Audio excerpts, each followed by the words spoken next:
Kuru Philips Sonicare zobirsti izvēlēties, ja esat nolēmuši tādu iegādāties?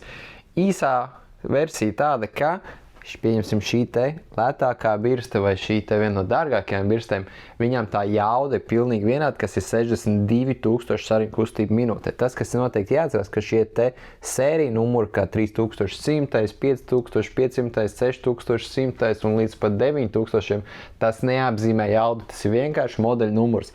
Jo lielāks ir šis cipars, jo mēs varam vienkārši pieņemt, ka jo krutāka ir birste tādā ziņā, ka viņai būs vairāk programmas, aplikācija telefonā, vairāk uzgalīšie iekšā iekļauti vai labāki, vai pieņemsim, kā šīm te jau arī ceļojuma futlārs iekšā, vai šādi te, ka tur jau spiediena sensoram ir arī lampiņa apakšā, bet jauda viņām visām ir vienāda. Jums vienkārši jāizdomā, vai jums vajag tos papildus tīrīšanas režīmus klātam standarta clean režīmam, kas ir pilnīgi visām, un arī šai lētākajai, vai tur gribās papildus masāžu vai citas režīmus, un vai jums ir nepieciešami šie te ceļojuma futlāri, jo oriģinālos Philips ceļojuma futlārs atsevišķi pēc tam iegādāties nav iespējams, bet mums ir pieejams pa 5 eiro lūk šādi te.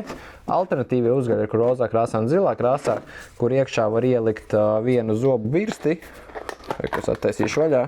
Te lien iekšā zobu birste, pēc tam jebkura Philips Sonicare zobu birste lien iekšā. Vienīgais izņēmums ir bērnu birste, tā gan tad iet iekšā, bet viss pārējais mēs notestējām, viņas mierīgi var ielikt. Un 2 maiņas galviņas var ielikt, vai kā es parasti ielieku vienu maiņas galviņu un vienu ceļojumu zobu pastiņu iekšā.